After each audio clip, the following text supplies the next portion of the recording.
Capítulo 1, versículo 12. Timoteo primera. Primera Timoteo.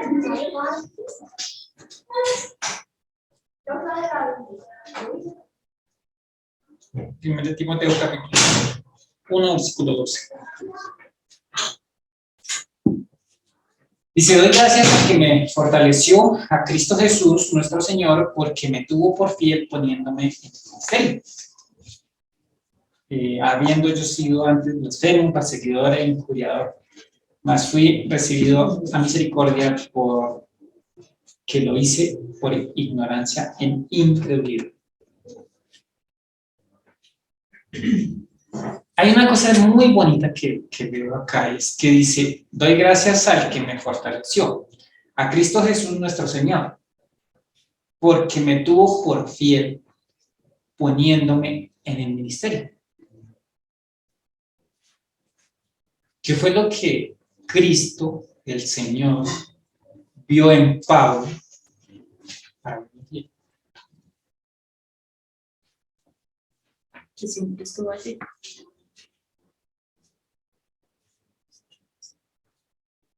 Porque dice, porque me tuvo por fiel. O sea, Cristo sabía que Pablo es fiel. Claro. Lo tuvo por fiel, o sea, lo consideró fiel, pero no es, como que no era la realidad de él. Pero como se Sí, que él veía no él dice mismo. que yo soy fiel, lo que dice que por Cristo. Él lo tuvo por fiel, o sea, él vio Que era fiel. fidelidad en Pablo. ¿Cómo así? Luego todos no nos consideramos infieles. Pues como se está viendo al mismo.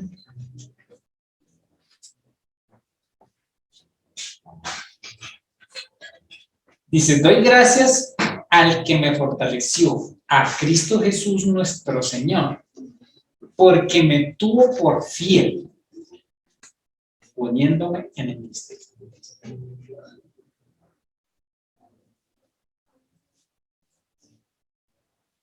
Dios que está viendo en este hombre.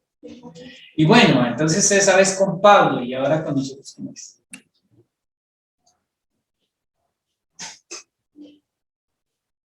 ¿Lo mismo? ¿Vale?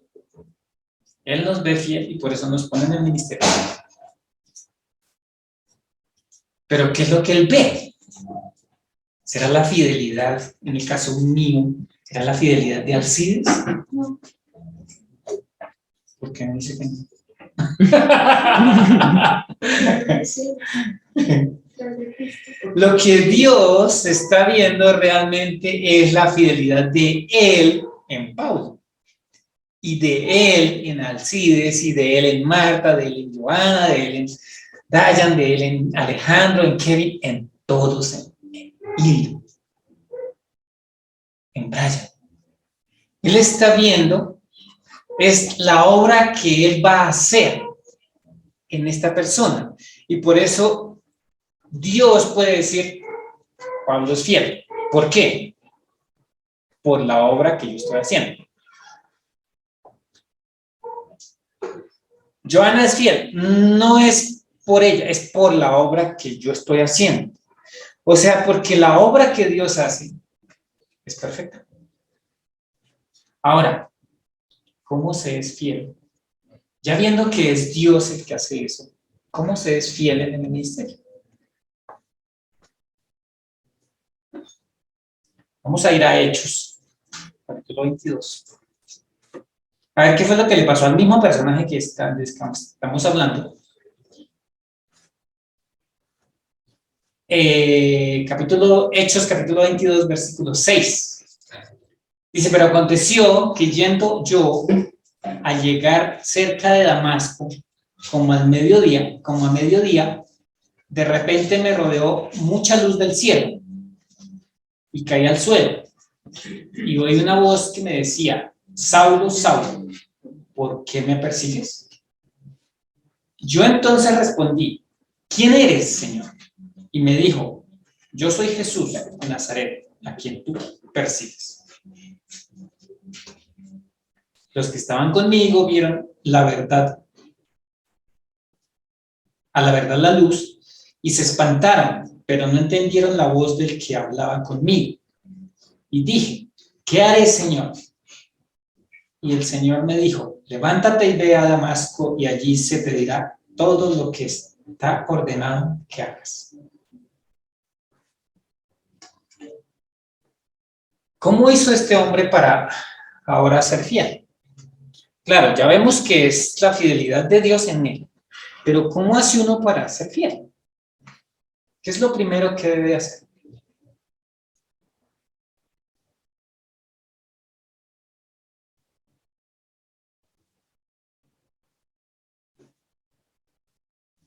Una palabra interesante que podemos ver en Lucas, capítulo 3, versículo 3.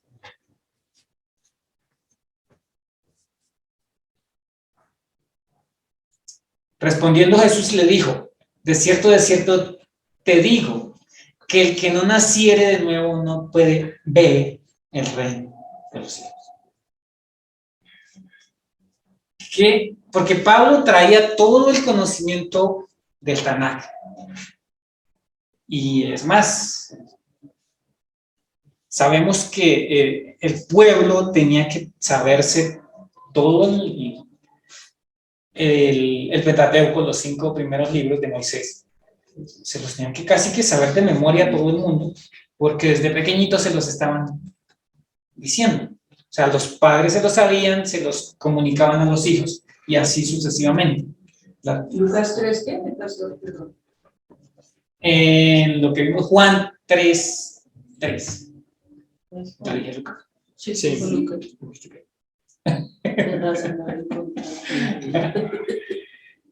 Entonces, ¿qué es lo primero que la persona tiene que hacer? Es nacer de nuevo. Y la pregunta es, o sea, ahí nos manda para 2 preguntas. ¿Cómo se nace de nuevo? ¿Y qué es nacer de nuevo?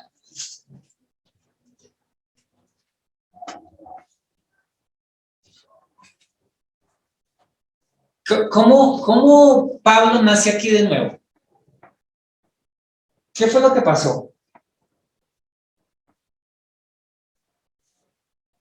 Él dice que iba por el camino, de repente lo rodeó una luz y una voz que le hablaba. ¿Y él qué dijo? ¿Quién es? Estaba medio loco porque con una luz de esas lo dejaban medio muerto. O sea, ¿cómo se nace de nuevo?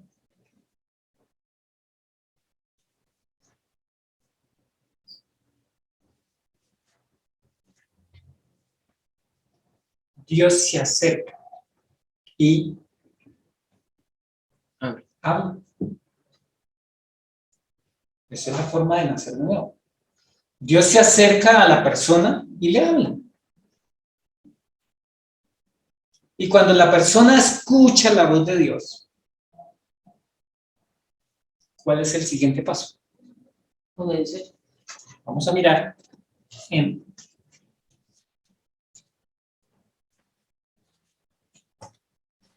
si dice que hay que nacer de nuevo, eso quiere decir que hay un nacimiento antes, ¿cierto? ¿Sí? Sí. Dice, ¿es necesario nacer de nuevo? Pues tengo enredos, ¿cierto?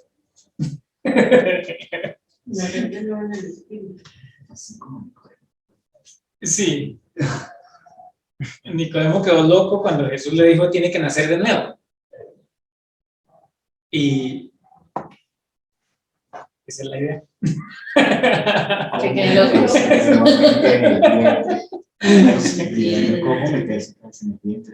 Sí, Nicodemo dijo, o sea que me toca volver y meterme allá. No, pues yo ya así grande como puedo.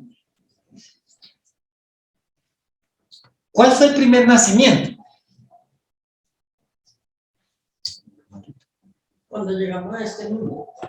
Cuando nacimos de la mamá Ese es el que nosotros pensamos, ¿cierto? Que es el primer nacimiento. Pero ¿y el espiritual? ¿Cuál fue el primer nacimiento espiritual? En el vientre.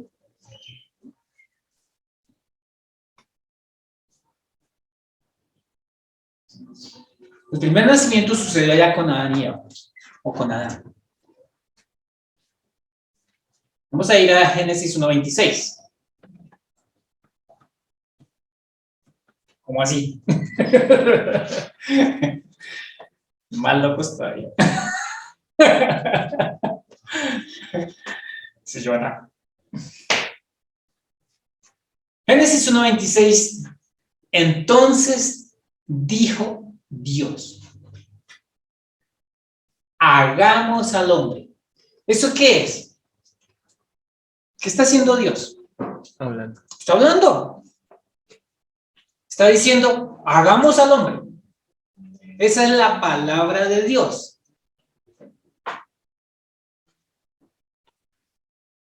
Y después, ¿qué sucede? O sea, después de que Dios habla, ¿qué es lo que pasa?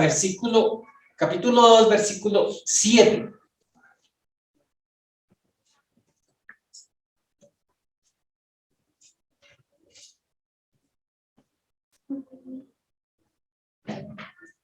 Entonces Jehová Dios formó al hombre del polvo de la tierra y sopló en su nariz aliento de vida, y fue el hombre un ser viviente. ¿Cómo es que se nace de nuevo? Dios habla, el individuo está ahí. ¿Cómo estaba Adán? Ahí. Yo me lo imagino ahí en la tierra, tendido. No sé si sería así o no sé cómo sería. Pero estaba ahí. Dios se acerca y habla, dice, hagamos al hombre. Y después de que lo hace, dice que le da el espíritu. Después de que él habla, le da el espíritu. Pablo, ¿cómo estaba? Pablo iba camino a Damasco a coger los creyentes, los que no eran como él, para matarlos. O bueno, para arrastrarlos y llevarlos a juicio.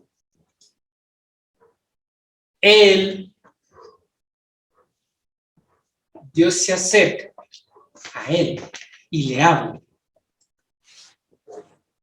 Y después,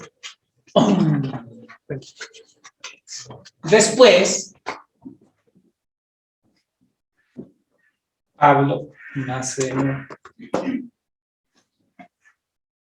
Dios le da el espíritu, porque dice, ¿qué quieres que yo haga?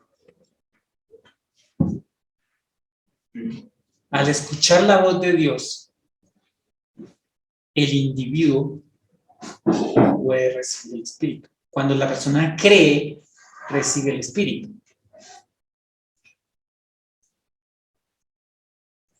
Adán, pues como simplemente Dios habla, le dice, hagamos al hombre, y después dice, sopló en su nariz aliento de vida y le dio el espíritu. Ahora es lo mismo. Vamos a mirar el propósito. Vamos a mirar cómo funciona.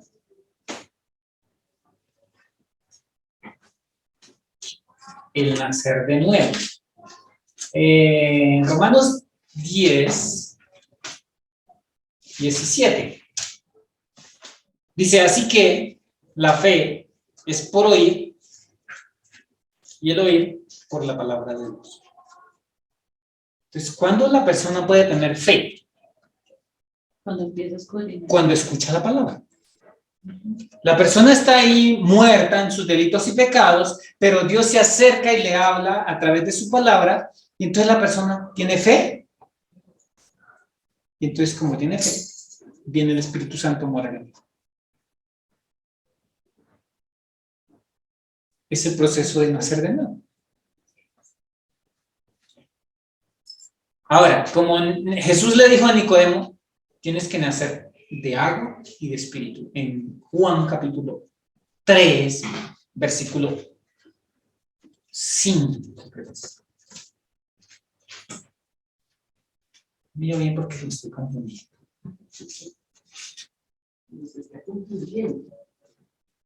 Sí. Juan capítulo 3, versículo 5 dice, respondiendo Jesús de cierto te digo que el que no naciere de agua y de espíritu no puede entrar en el reino de los cielos. Entonces, ¿qué es esa agua? ¿Esa agua qué es? Miremos Isaías 55:10. Isaías 55:10, porque dice, porque como desciende de los cielos la lluvia y la nieve, y no vuelve allá, sino que riega la tierra, y la hace germinar, y producir y da semilla al que siembra y pan al que come, así será mi palabra que sale de mi boca, no volverá a mí vacía, sino que hará lo que yo quiero, y será prosperada en aquello para que la envíe. Aquí la palabra tiene similitud al agua, pero vamos a mirar otro pasaje. En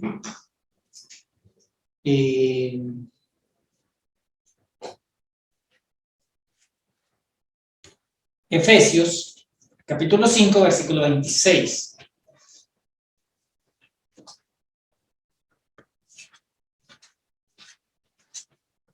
Efesios, capítulo 5, versículo 26.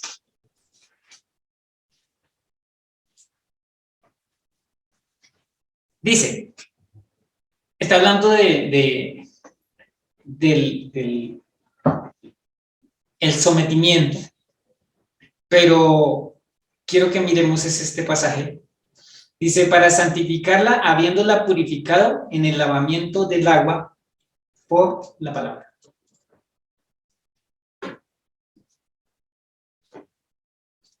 Entonces aquí, cuando en Juan habla de que tiene que nacer de agua y de espíritu, entonces el proceso es muy sencillo. La persona escucha la palabra de Dios, que es el agua que está ahí. Juan 6, Juan 3, 5. Respondiendo Jesús, de cierto te digo, que el que no naciere de agua y de espíritu no puede entrar en el reino de Dios.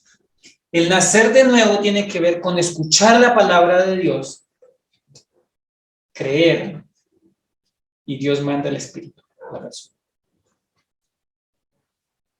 Eso es nacer de nuevo. Es fácil.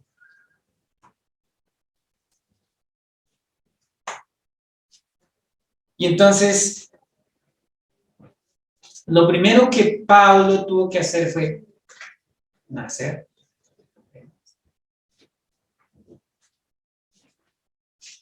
Claro, Pablo no estaba diciendo, es que yo necesito nacer de nuevo. No, él iba en su cuento, en lo que él estaba haciendo. Nosotros nunca nos acercamos a Dios y, pero es que yo necesito nacer de nuevo. No, ni siquiera sabía que era eso. Pero como Dios sí sabe, entonces él se acercó a Pablo, se acercó a cada uno de nosotros y nos hizo nacer de nuevo. Ahora, ¿cómo nos ve? Fieles en el ministerio. Fieles en el ministerio. Es lo que Dios dice. Que somos fieles en el ministerio. ¿Qué está viendo él? La obra que él hace. No las capacidades intelectuales y lo que uno es o lo que uno tiene o lo que uno es capaz. No.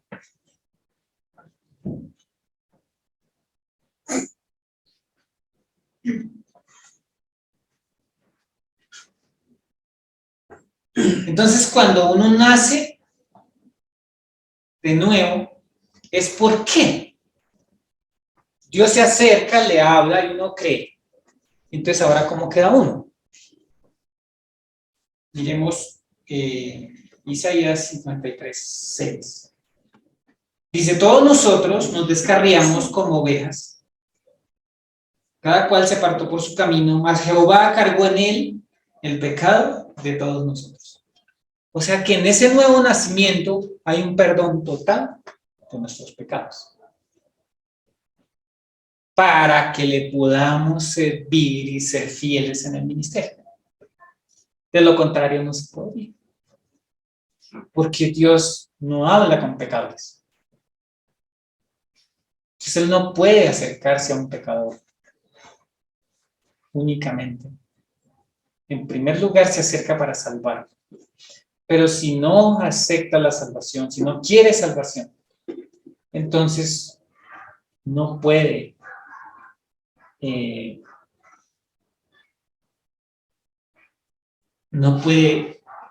seguir formando el ministerio que Él tiene planeado en cada uno de nosotros.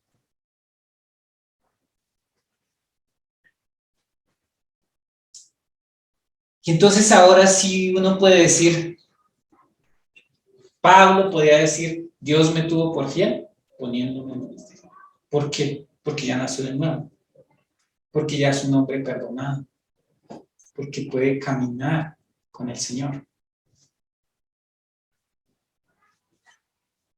Y pues obviamente él se recuerda todo lo que era y dice, habiendo yo sido antes blasfemo, perseguidor e injuriador más, fui recibido a misericordia porque lo hice por ignorancia e incredulidad. O sea, aunque él tenía todo el conocimiento, él no creía en Cristo.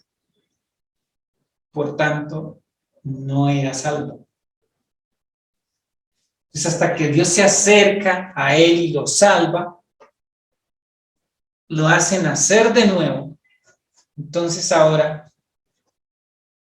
sí puede servirle en el ministerio.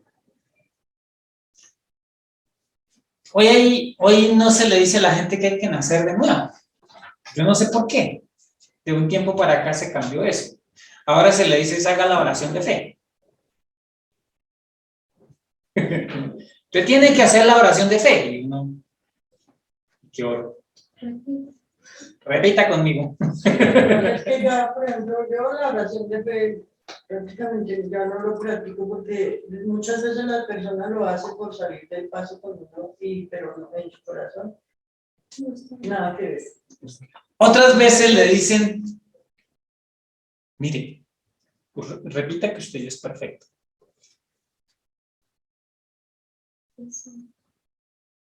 Entonces yo puedo repetir que soy perfecto.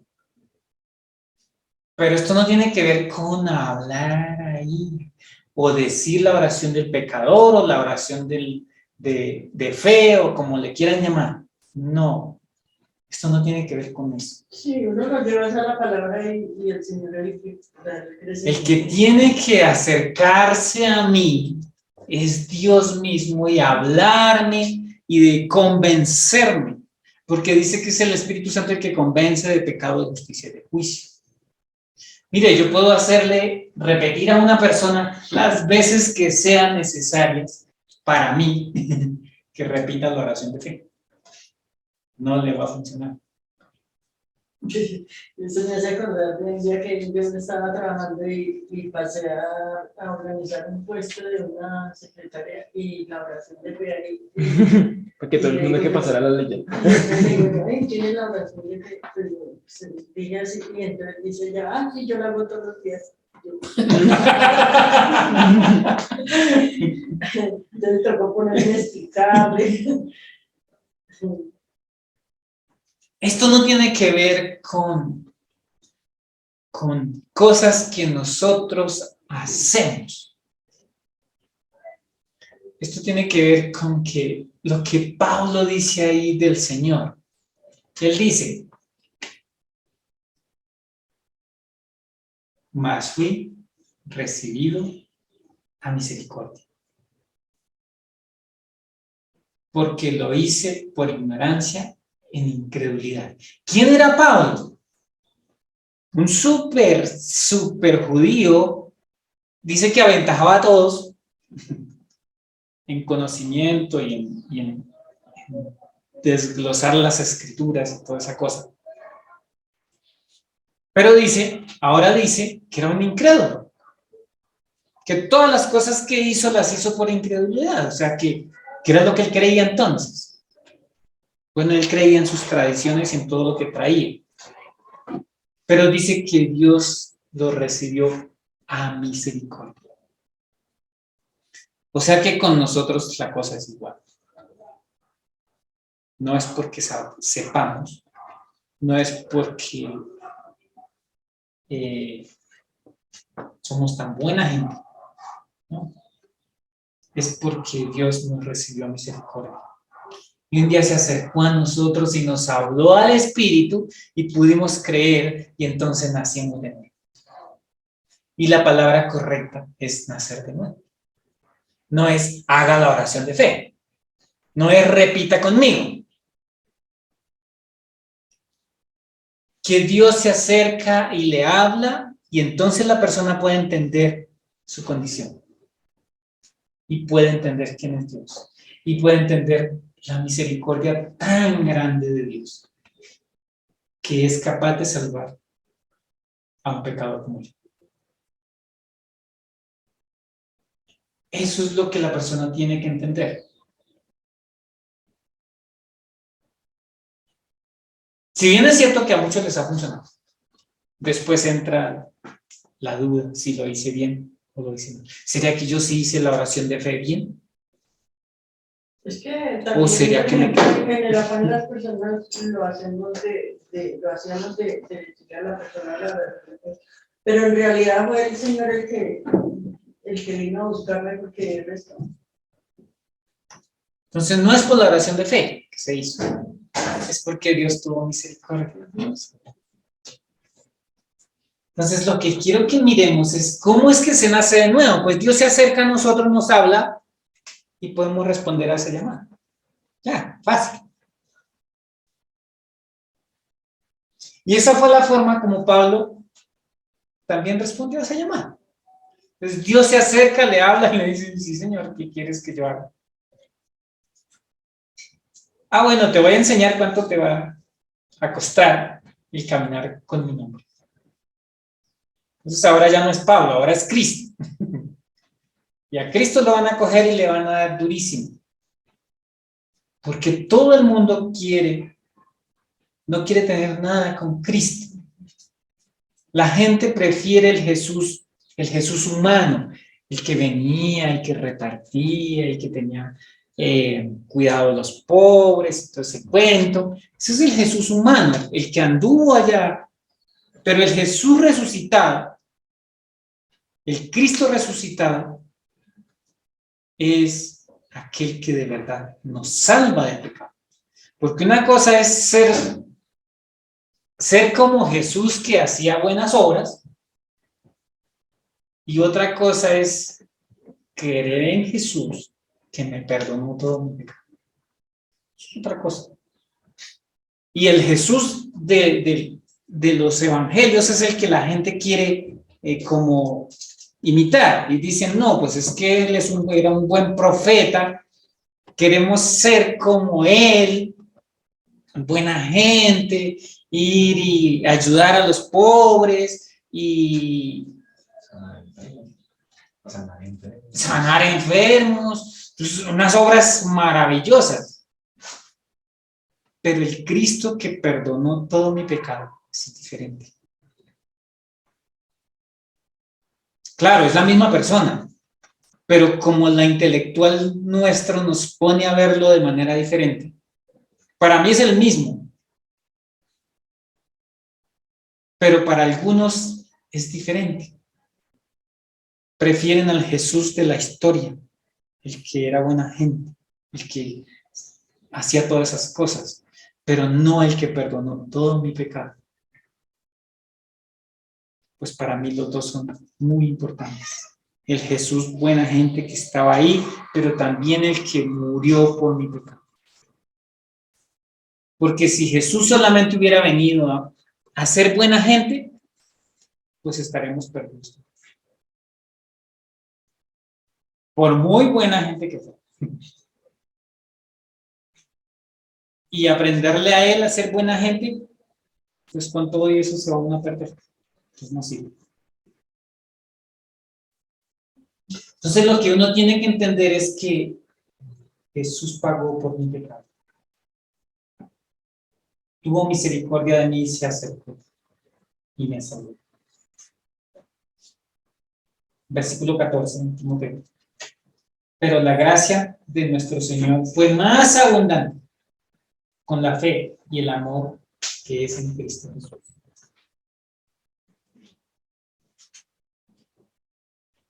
Entonces esto no se trata de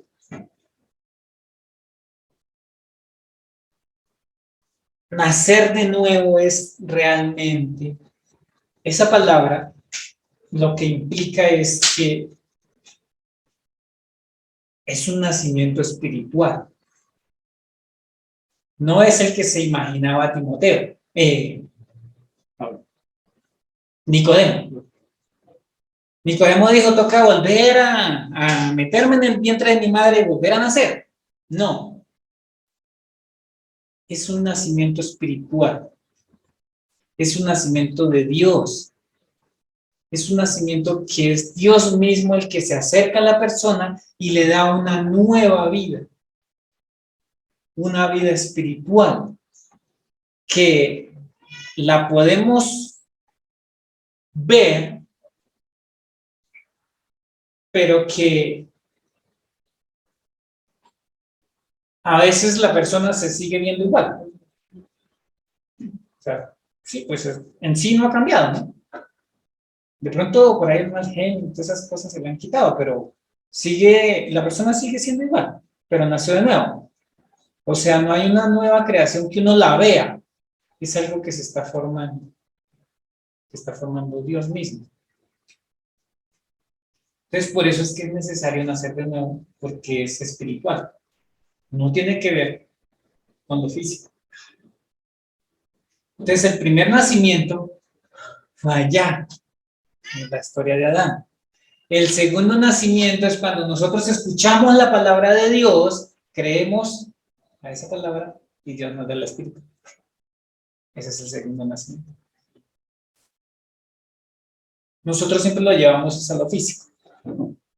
El primer nacimiento fue cuando yo nací de mi mamá y luego después cuando nací del Espíritu. No. El primer nacimiento que hubo fue allá en Edén y el segundo nacimiento es ahora cuando escuchamos la palabra y creemos. Dos nacimientos. Y también porque hubo muerte ahí, ¿no? Después del primer nacimiento hubo una muerte. Entonces tenía que nacer de nuevo. Porque al transgredir la palabra, hubo muerte. Entonces, otra vez toca volver a hacer el proceso. El primero se murió. Tocó volver a hacerlo para que naciera. De nuevo. Entonces, ahora, la persona escucha la palabra de Dios y el Espíritu Santo viene en él. Eso es todo. El nuevo nacimiento. Claro, eso implica un montón de cosas porque implica que Él me perdonó, que Él ahora me cuida, que ahora soy su hijo, que, bueno, una serie de situaciones. También dice que he pasado de las tinieblas a la luz admirable, o sea, ya antes andaba en oscuridad y no podía ver, ahora tengo la luz. Una serie de situaciones que pasan en nosotros, que a veces ni siquiera nosotros mismos sabemos lo que ha pasado cuando nacimos de nuevo. Pero el hecho de que no lo entendamos todo, no quiere decir que no nació de nuevo. Porque es un proceso para seguir entendiendo. Bueno, mis hermanos, nuevamente, buenos días. Bueno, vamos a ver qué nos enseña sobre Dios a través de su palabra. Bueno, mis hermanos, vamos a hablar de un tema muy actual, muy de esta época. Vamos a hablar acerca de la motivación. Creo que muchos han escuchado, escuchado este tema de la motivación, ¿no? De qué nos lleva, de qué nos da. Y bueno, para mirar el tema de la motivación, pues vamos a ver, pues como tal, la definición o qué define este tema de motivación. ¿sí? De acuerdo pues a los diccionarios y a todos estos temas, dicen que la motivación se define como lo que lo mueve a uno hacia una acción, o lo que cambia o provoca o impulsa nuestro propio ser, ¿sí? De alguna u otra manera tiene que ver mucho con nuestras emociones y nuestros sentimientos, algo que como que nos hace movernos, ¿sí? Es como ese motorcito, esa chispa que debemos tener para que de alguna manera nos podamos mover. De eso, pues digamos, habla y trata la motivación, ¿sí? Pero vamos a ver cómo el mundo ha tergiversado o ha, digamos, distorsionado todo este tema, digamos, de lo que es la motivación. Pero ¿por qué lo ha distorsionado? ¿Por qué lo muestra diferente? Realmente porque la motivación lo está enfocando hacia lo que es el ego, ¿sí? Hacia lo que es el yo, ¿sí? Generalmente, y cuando nosotros vemos todos estos temas o todas estas, si ustedes miran todas las frases motivacionales, pues ¿a qué hacen referencia? Tú puedes. A mí. Sí, sí, Yo soy capaz. Al yo-yo. todo está enfocado en en uno. Yo puedo, yo soy capaz, tú eres el mejor, tú eres un campeón, o sea, todo está arraigado hacia lo que es. ¿Señor? Piensen que puedes. Sí, y todo eso va arraigado hacia, digamos, como hacia eso, hacia ese sentimiento que se da, ¿sí? Entonces, generalmente, y de alguna u otra manera suena bonito, o sea, uno si se pone a mirar y analizar, pues no es que uno diga, bueno, pero ¿qué hay de malo en eso, sí? Tú puedes conseguir todo lo que te propongas, ¿sí? Creer es poder, ¿sí? Digamos, son frases que de alguna u otra manera, digamos que pues suenan bien, pero lo que pasa es que empieza un poco a distorsionar, ¿sí? Porque ¿quién se empieza a volver importante? Yo, ¿sí? Y de hecho todo este tema de la motivación lo enfocan a eso. Ustedes miran, por ejemplo, bueno, los comerciales, todo eso, va muy enfocado a eso, ¿sí? Por ejemplo, ahorita con la moda del deporte, con la moda de todo este tema, por ejemplo, todas las marcas deportivas y todo eso, se enfocan en eso, se enfocan como en ese sentimiento, en todo eso que debemos tener, y que obviamente eso lo asocian porque de alguna u otra manera es un motivo o es algo de superación o algo de fortaleza. Cuando uno ve a un deportista y eso, uno lo ve como alguien, uy, como quisiera ser como esa persona, y de alguna u otra manera pues lleva como a motivarlo a uno a decir, venga, yo también puedo, o sea, si él puede, porque yo no. Si Luis Díaz, que es nacido por allá en La Guajira y eso, y que ahora está en el Liverpool haciendo goles y que ahora es el mejor y que bueno y que no sé qué, ¿por qué no puedo yo? ¿Sí? Claro, porque, ¿y cómo lo muestran a él? Como de una familia humilde, que él vino, y sí, y es verdad, sí, vino de una familia humilde, y eso, y de alguna u otra manera trabajó, luchó, y eso, y ahorita llegó a ser, pues, ahorita, el que es ahorita, ¿no? O sea, es ahorita el chacho, el que mejor dicho, el mejor jugador, y eso nos gusta, o sea, nosotros como seres humanos nos gusta de alguna u otra manera escuchar ese tipo de cosas. Pero ¿por qué lo tergiversamos? Lo que pasa es que a veces llegamos hasta el punto, porque como el mundo está motivado por eso, por el ego, porque nos engrandecemos, ¿sí? Esto se caracteriza básicamente como por tres conceptos. Uno es la autodeterminación, otro es la autoobsesión y otro es la autoadoración, que ahí es cuando empieza a tergiversar las cosas. Vamos a ver brevemente cada uno de ellos, como para tener un poquito más claro. Y a partir de ahí ya vamos a ver desde la perspectiva de la palabra de Dios cómo es el tema de la motivación. Bueno, vamos a hablar de la autodeterminación.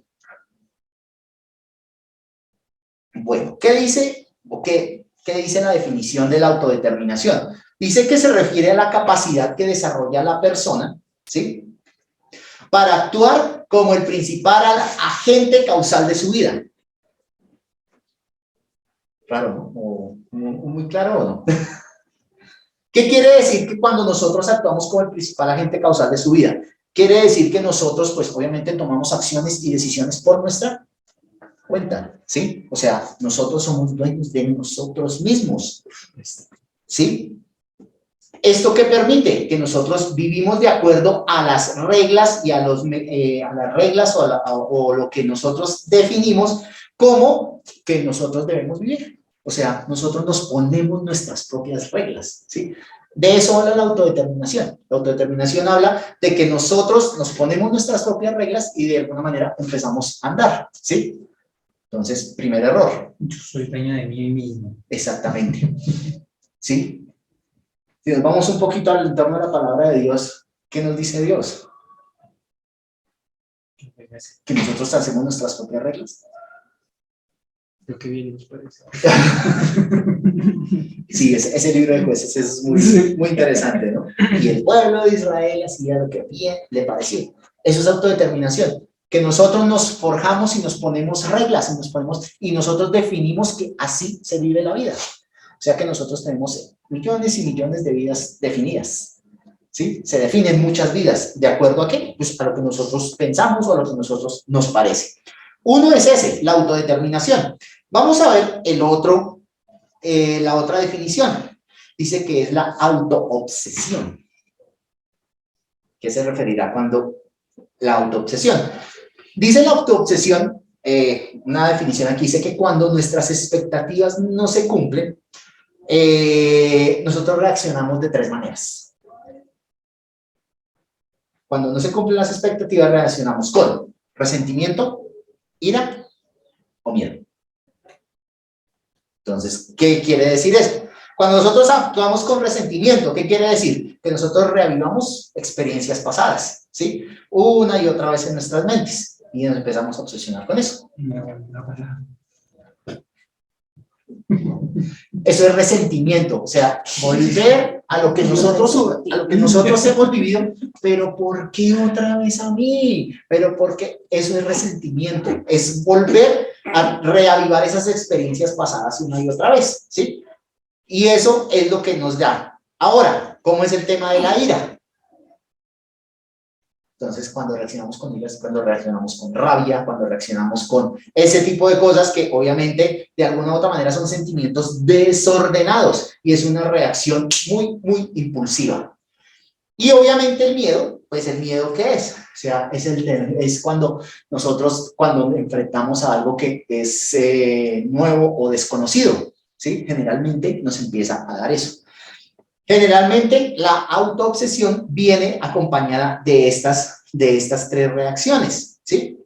Dice que son esas tres reacciones son trastornos egoístas que fácilmente se convierten en obsesión, ¿sí? De alguna u otra manera, cuando empezamos a sentir eso, quiere decir que estamos teniendo eso, obsesión. Son la forma en que reaccionamos cuando las personas, lugares o cosas, sean pasadas, presentes o futuras, no están a la altura de nuestras demandas. ¿Sí? Ahí es donde empezamos a tener este tema de autoobsesión. Y me parece muy interesante eso. Es la forma en que reaccionamos cuando las personas, lugares o cosas, sean pasadas, presentes o futuras, no están a la altura de nuestras demandas. ¿Sí? Generalmente nosotros ponemos eso, ponemos como esas expectativas, y que alguna vez hemos hablado que muchas veces nuestras expectativas van muy por encima, muchas veces de lo que pues nosotros vivimos, o de la realidad que nosotros vivimos. Entonces está esa definición, la autoobsesión. Y la otra, pues, es la autoadoración. ¿Qué será la autoadoración? Mírenme. Soy perfecto. Cuando uno llega por las mañanas, se mira al espejo y uno dice, No estoy de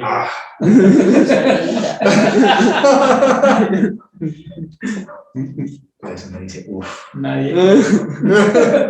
Nadie como yo. Entonces, la autoadoración viene otro tema que es la vanidad, ¿sí? La viva manifestación del amor propio, ¿sí? Del amor propio. El yo se adorna para que otros lo adoren. Entonces, esas son digamos, estas tres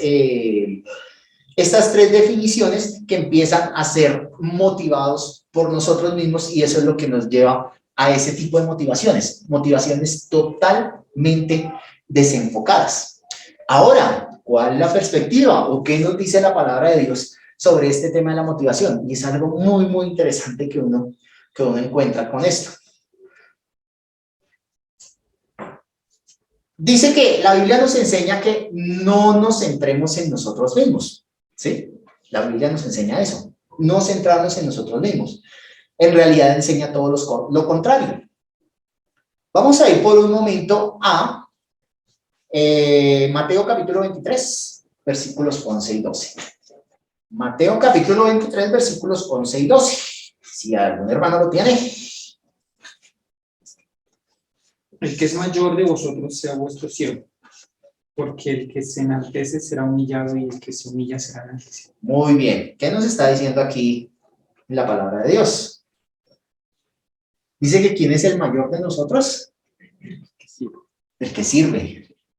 Nosotros generalmente, ¿cómo miramos o cómo observamos al que sirve?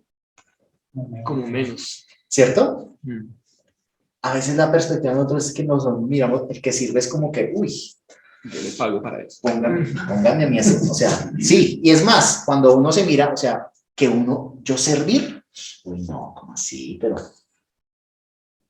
ese tipo de cosas, y eso es lo que nos ha venido distorsionando. Pero ¿qué nos dice Cristo? ¿Qué nos dice Cristo acá? El que es mayor de vosotros sea vuestro siervo. ¿Quién es el más grande? ¿Quién es el más? El que sirve. ¿Cristo vino para qué? Para servir. Por eso Él es el más grande. Por eso Él es el más grande. ¿Sí? Y dice lo por siguiente, porque el que se enaltece será humillado y el que se humilla será enaltecido. Es muy, muy interesante. Vamos a ir por un momento también a Lucas. Lucas capítulo 9, versículo 48. Y les dice, cualquiera que recibiera este niño en mi nombre, a mí me recibe, y cualquiera que me recibiere a mí, recibe al que me envió, porque el que fuere el menor entre todos vosotros, este será grande. Gracias, hermano. Les dijo, cualquiera que reciba a este niño en mi nombre, a mí me recibe. Y cualquiera que me recibe a mí, recibe al que me envió. Porque el que es más pequeño entre todos vosotros, ese es el más grande. Entonces, Jesús nos enseña que nosotros debemos estar acorde a eso. O sea, nosotros debemos, dentro de nosotros mismos, realmente no centrarnos en nosotros mismos. Realmente el tema y la motivación que nos debe dar y que nos debe aguardar es verdaderamente hacia Dios. La Biblia nos enseña que nuestra motivación no debe ser una ganancia egoísta, no debe buscar la aprobación basada en nuestros propios méritos. Más bien, nuestra motivación debe provenir de Dios y el deseo de obedecerlo y honrarlo. Ahí es en donde debe estar la verdadera motivación. ¿Y cómo nos enseña esto? Vamos a ver, porque nuestro Señor Jesucristo nos enseñó precisamente eso. Vamos a ir por un momento a Juan, capítulo 4, versículo 34.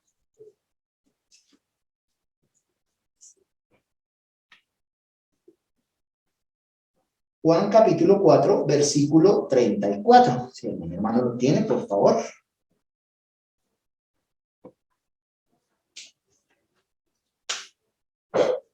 Les dice Jesús, mi comida es que haga la voluntad del que me envió y que acabe su obra. Muchas gracias, mi hermana. En la Nueva Traducción Viviente dice, entonces Jesús explicó, mi alimento consiste en hacer la voluntad de Dios, quien me envió, y en terminar su obra. ¿Qué nos está diciendo Jesús acá?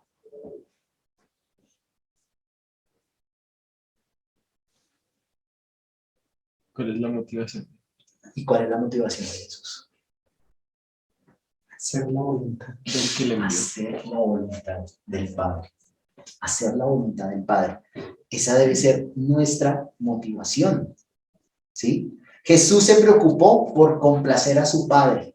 ¿Sí? Y nosotros, pues obviamente debemos tener esa misma motivación. ¿Sí? Pero bueno, vamos a ver otros versículos. Vamos a ver en este mismo libro, en Juan capítulo 8, versículo 29. Juan capítulo 8, versículo 29.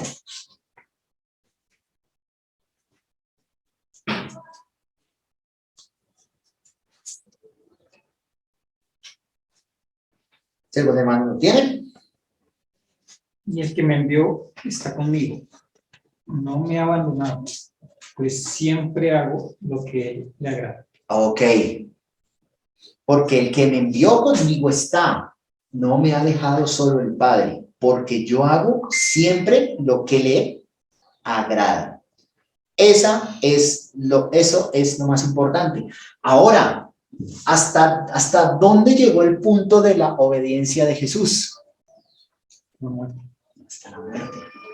Hasta la muerte. Vamos por un momento a Filipenses capítulo 2, versículo 8. Dice, y estando en la condición de hombre, se humilló a sí mismo, haciéndose obediente hasta la muerte y muerte de cruz. ¿Sí? Dice la nueva traducción viviente, se humilló a sí mismo en obediencia a Dios y murió en la cruz como morían los criminales. Imagínense esa motivación que le debió dar al Señor Jesucristo, decirle, Dios, mire, mi voluntad es que usted, mira, una motivación grande, ¿no? Grande. ¿Qué sería que uno lo motiven de esa manera? ¿Ah? De hecho, sí. Pero es interesante cómo la palabra de Dios empieza a montar. Pero sí ve cómo se tergiversa el tema de la motivación, porque nosotros en el tema de motivación lo vemos como que totalmente diferente. O sea, Es que usted viva. sí, de alguna u otra manera es que lo hacemos como que nosotros somos los importantes, cuando el verdaderamente importante es nuestro Señor. Ahora vamos a ver otro ejemplo. Estamos hablando de Pablo, estamos hablando de eso. Vamos a ver eso. Vamos a ir por un momento a Filipenses 1:21, que estamos ahí mismo. Entonces, un capitulito atrás. Porque para mí el vivir es Cristo y el morir ganancia. Para mí, el vivir es Cristo y el morir es ganancia, ¿sí? Pero para decir eso fue bastante interesante. Vamos a ir a 2 Corintios, capítulo 11. 2 Corintios, capítulo 11. Vamos a leer los versículos del 23 al 28. Y vamos a ver un recuento de las vivencias de Pablo. Si algún hermano lo tiene. 2 Corintios capítulo 11, versículos 23 al 28. ¿Son siervos de Cristo? Sé que sueno como un loco, pero yo lo he servido mucho más y he trabajado con más esfuerzo. Me han encarcelado, me han seguido, fui azotado inmutable veces y enfrenté la muerte en repetidas ocasiones. En 5 ocasiones distintas, los líderes judíos me dieron 39 latigazos. 3 veces me azotaron con varas. Una vez fui apedreado. 3 veces fui náufrago. Una vez pasé toda la noche y el día siguiente a la deriva en el mar. He estado en muchos viajes muy largos. Enfrenté peligros de ríos, de ladrones. Enfrenté peligros de parte de mi propio pueblo, los judíos y también de los gentiles. Enfrenté peligros en ciudades, en desiertos, en mares. Enfrenté peligros de hombres que afirman ser creyentes, pero no lo son. He trabajado con esfuerzo y por largas horas soporté muchas noches sin dormir. He tenido hambre y sed y a menudo me he quedado sin nada que comer. He temblado de frío sin tener ropa suficiente para tenerme abrigado.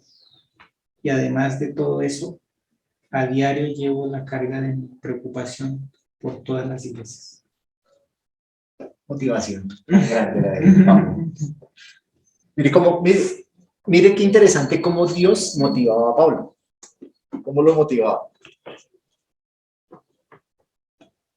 En cárceles, sufriendo azotes, pedradas, naufragios, ¿qué más decía?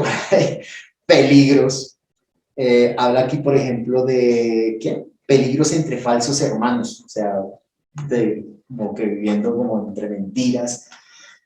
Sufrió hambre, sed, dijo que hasta frío, ¿sí? Estuvo desnudo. Y aparte de todo, tenía que sufrir, ¿por qué? Por la preocupación por todas las iglesias.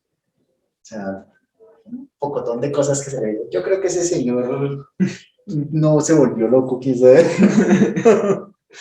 El pobre señor le tocó. Pero mire lo interesante cómo Dios empieza a tratar con las personas. Empezó a tratar con Pablo, lo veíamos ahorita. Y Dios mismo se lo dijo cuando tuvo este nuevo nacimiento, cuando llegó ahí, que le dijo, es necesario que tú sufras por mi nombre. Y es muy, muy interesante eso. Pero bueno, la pregunta es, ¿cómo encontrar motivación en eso? ¿Sí?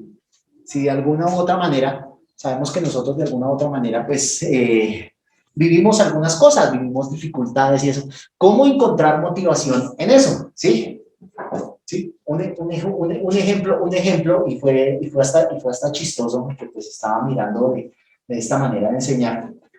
Ayer salimos a montar con Daniel y todo eso. Y ayer fue el día más motivante. Lluvia. Totalmente oscuro, frío, lluvia, o sea, era el día.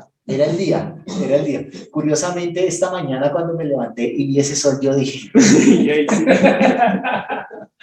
inclusive le iba a decir al pastor, venga, ¿por qué no miramos lo del Shabbat?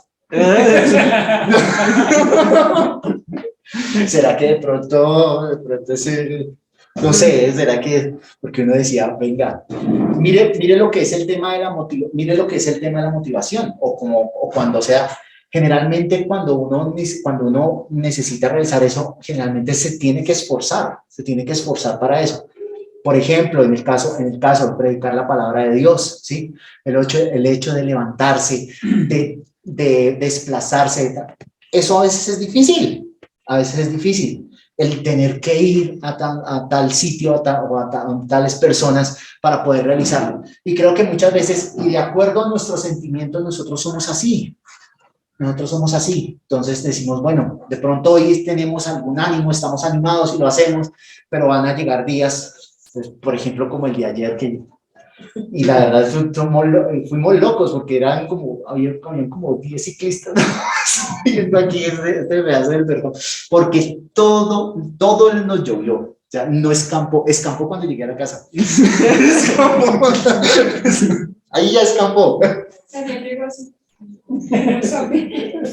Frío, es el frío que está, claro, porque como estábamos mojados, la bajada allá a 3.200 metros, que ya es páramo, el frío que hace, o sea, es tenaz, es complicado. Y lo que pasa es que fue por gusto, porque no fue ni quien nos dijo, quien nos obligó, o quien es.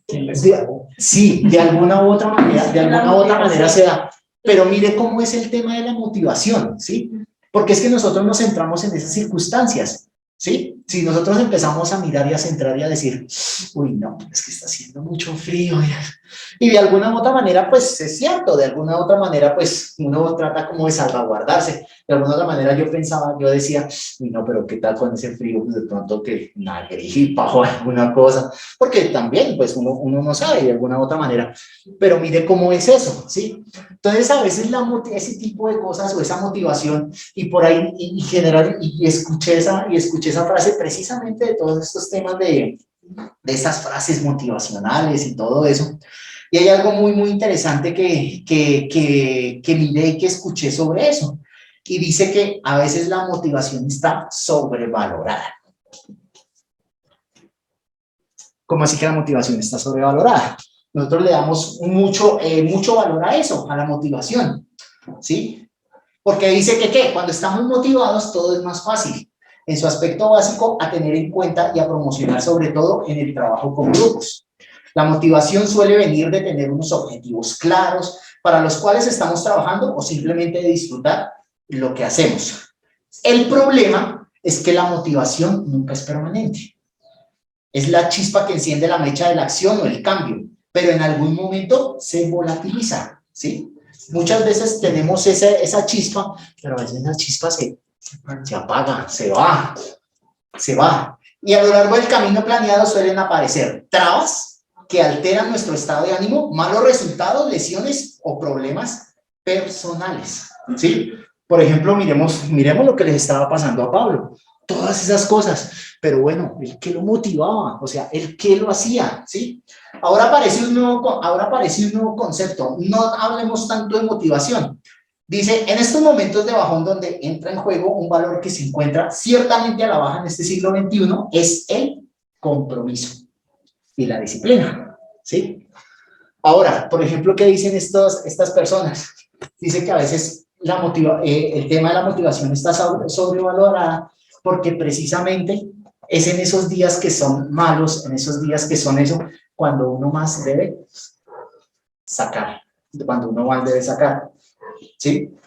Entonces, generalmente, uno, por ejemplo, uno dice que va a hacer entrenamiento, pues uno entrena cuando ¿qué? Cuando no tiene ganas, cuando uno no quiere. En esos días es en cuando uno se da. Escuché a un pastor, creo que se llama Paul Washer, no sé si lo han escuchado, Paul Washer. También una vez le preguntaron eso, le dijeron, venga pastor, ¿cuál es el momento indicado para orar? ¿En qué momento es el más indicado para orar? Y la respuesta dijo, el mejor tiempo para orar es cuando usted no tiene ganas de orar. Es el mejor momento para orar. No, pero ¿cómo así? Y sí, es verdad. Es en ese momento en que uno está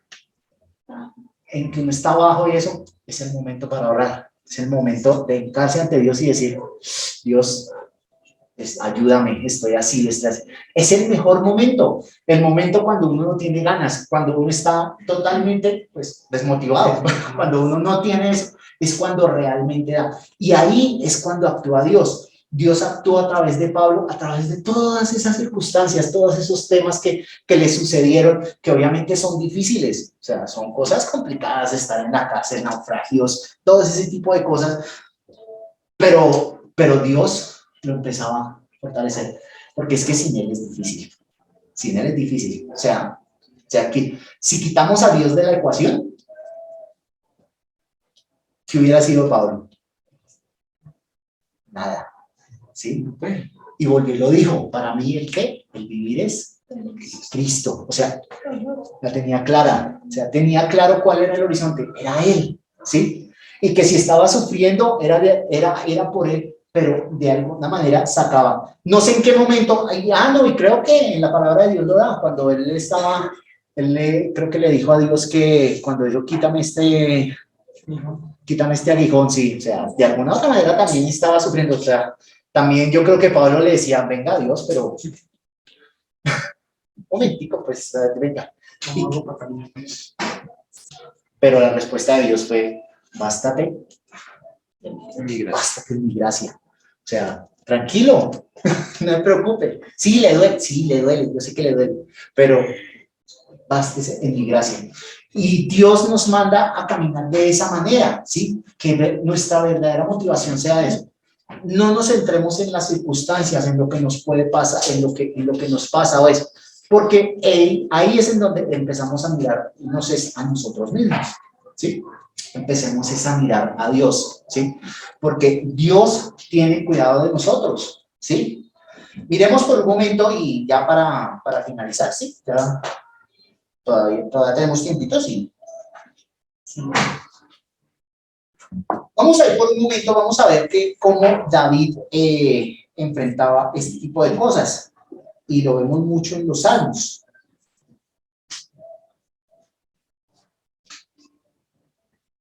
Vamos a ir por un momento a Salmo 40.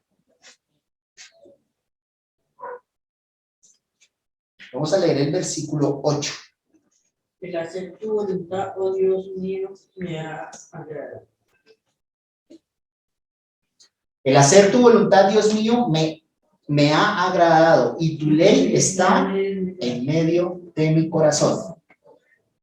¿Qué estaba diciendo ahí David? ¿Sí? Volvemos al mismo ejemplo lo que estaba diciendo Jesús, ¿sí? En tu voluntad me agrado. O sea, en hacer tu voluntad me agrado. El hacer tu voluntad, Dios mío, me ha agradado y tu ley está en medio de mi corazón. Nuestra motivación e inspiración viene de Dios, no de las cosas del mundo. Y David en los salmos, de alguna u otra manera, ayuda a que verdaderamente nos centremos ahí. Muchos ejemplos da David. Vamos, por ejemplo, al Salmo 73, versículo 25. ¿Si alguno de más lo tiene? Y a quién tengo yo en los cielos sino a ti, y fuera de ti nada deseo en la tierra. ¿A quién tengo yo en los cielos sino a ti? Fuera de ti, nada deseo en la tierra. Totalmente centrado y enfocado en lo que es Dios. Ahora, pues obviamente a nosotros se nos dificulta un poco, porque de alguna u otra manera, al estar en este mundo y eso, porque decir, todo me vale, voy para allá. Complicado, pero de todas maneras es lo que Dios quiere de nosotros. ¿A quién tengo yo en los cielos sino a ti? Y fuera de ti, nada deseo en la tierra. El versículo 26 también es muy interesante. Mi carne y mi corazón desfallecen, mas la roca de mi corazón, y mi porción es Dios para siempre. ¿Sí? Debemos tener claro de que nosotros de alguna u otra manera pasa eso. Vamos a desfallecer. De alguna u otra manera nosotros somos esa gráfica sinusoidal. Sí, nosotros somos una montaña rusa de sentimientos. Subimos, estamos en la cúspide, estamos bien y eso, y de un momento a otro bajamos. ¿Por qué? Por cualquier cosa, por cualquier situación que se nos presenta. Pero debemos tener claro qué es lo que quiere. Y de alguna u otra manera todas esas motivaciones, de alguna u otra manera nos las justificamos, ¿sí? Porque, por ejemplo, mantener a nuestra familia. O sea, por ejemplo, una motivación nuestra es eso, es, digamos, enfocar nuestra familia, que de alguna u otra manera es bueno. O, por ejemplo, hacer que alguien cercano a ellos se sienta orgulloso o lograr una meta difícil. Sí, muchas veces nosotros, digamos, nos planteamos o nos ponemos objetivos que de alguna manera u otra lo colocamos. Pero ¿qué es lo que pasa? Dios mira nuestro corazón y verdaderamente mira lo que nosotros realmente hacemos. Y ahí es en donde nosotros debemos tener cuidado, porque Dios nos examina. Vamos por un momento. Primera de Samuel, capítulo 16, versículo 7. Dice ahí la palabra de Dios. Vamos a ir al contexto. Samuel estaba buscando rey para Israel. Entonces fue donde a la tribu de Benjamín, e iba a buscar, no, mentiras, este era David, sí señor, no, era con Isaí, y estaba mirando a cada uno de sus hijos. Entonces empezó Samuel a decir, bueno, voy a ungir a uno de sus hijos, ¿sí? Y él empezó a mirar, y miró el más alto, el más acuerpado, el más y entonces, ¿qué dijo Samuel? Ese es. Venga para acá, chino. Pero ¿qué le estaba diciendo Dios? Vemos ahí el versículo 7, dice, se me perdió ahora. Jehová respondió a Samuel, no mires a su parecer, ni a lo grande de su estatura, porque yo lo desecho. Porque Jehová no mira lo que mira el hombre, pues el hombre mira lo que está delante de sus ojos, pero Jehová mira el corazón. ¿Qué nos dice acá Dios? ¿Sí? Nosotros generalmente, ¿en qué nos enfocamos? ¿sí? En esas cosas, en esas cosas bonitas. Nosotros dejamos llevar mucho por esto. Yo creo que por eso a Pablo lo dejó 3 días ciego. Nosotros dejamos llevar mucho por esto, ¿sí? A veces, generalmente cuando uno va, por ejemplo, a comer, no sé si han tenido la oportunidad de ir ¿cómo es que se llama estos? A buffets, en donde dice Tiene de todo. que te da de todo y eso. Pero es que, ¿qué es lo que pasa? ¿Señora? Donde el ojo le puede dar mucho. Es que ese es el problema, ese es el problema. Cuando uno va allá y usted ve toda esa cantidad de comida y le dicen a uno, usted puede servirse lo que quiera, Y las puede veces que comer quiera. lo que quiera, las veces que quiera, ¿sí? El ojo le gana a uno. Porque es que el ojo es más grande que el estómago. O sea, verídico. O sea, uno tiene cierta cantidad de comida que puede tener. Pero entonces al mirar todo eso, entonces uno dice, uy, yo quiero un poquito de esto. Uy, yo quiero un poquito de eso, otro poquito. Y va, y llega un punto en que ya no puede más. Lo llevo ¿Sí? para la casa. No, y no puede, es que en esos momentos no se dejan llevar para la casa. Alguna coquita. Sí, porque uno allá por temas de desperdicio y todo eso, no, o sea, se supone uno tiene que comerse lo que debe comerse. Pero lo que pasa, nosotros nos dejamos llevar mucho por el ojo, ¿sí? Y es lo que dicen, y, o sea, Samuel se está dejando llevar, ¿por qué? Claro, pues el más alto, el más fornido, el más... Pues no, generalmente cuando uno dice, bueno, vamos a ungir al rey de Israel, o sea, ¿qué características debe tener el rey de Israel? Tipo fuerte. Fuerte, cuerpado, fornido, ¿sí? De hecho, no sé si de alguna u otra manera, cuando se eligió a Saúl, no sé si alguna de las cosas fue por eso, ¿no? Que ese era el más alto, ¿no? O sea, lo ponían ahí, era el que más, los otros eran bajitos, y era el más altico, más acuerpado, más bonito. Entonces, claro, de alguna u otra manera eso vende. Entonces, pero no, Dios realmente está enfocado en ¿qué?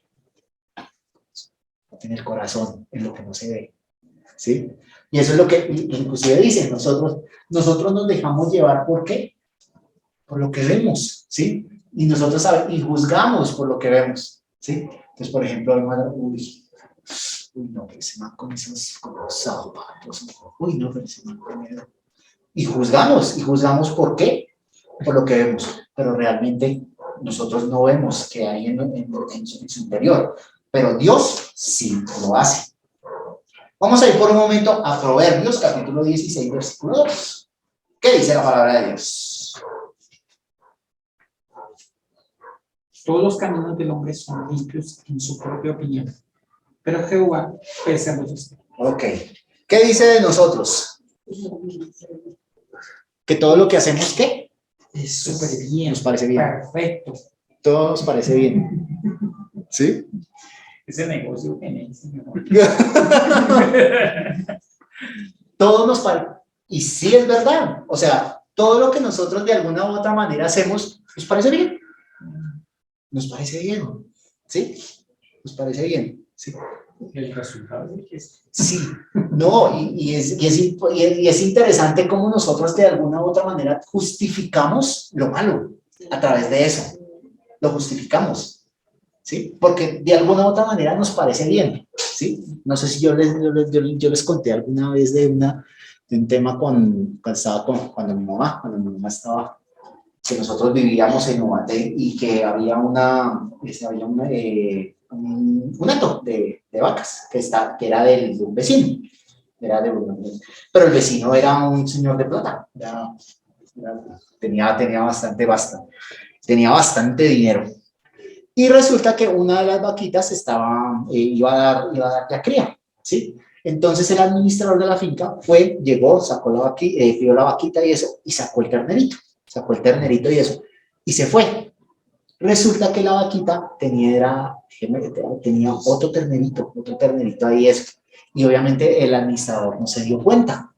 Entonces, claro, cuando nosotros vivíamos en la casa y el potrero donde estaban las vaquitas estaba ahí al lado. Entonces, claro, entonces mi mamá y eso se dio cuenta de que la vaquita y eso se estaba dando otra vez cría. Entonces dijeron, ay, mire, la vaca está dando otra vez cría y eso.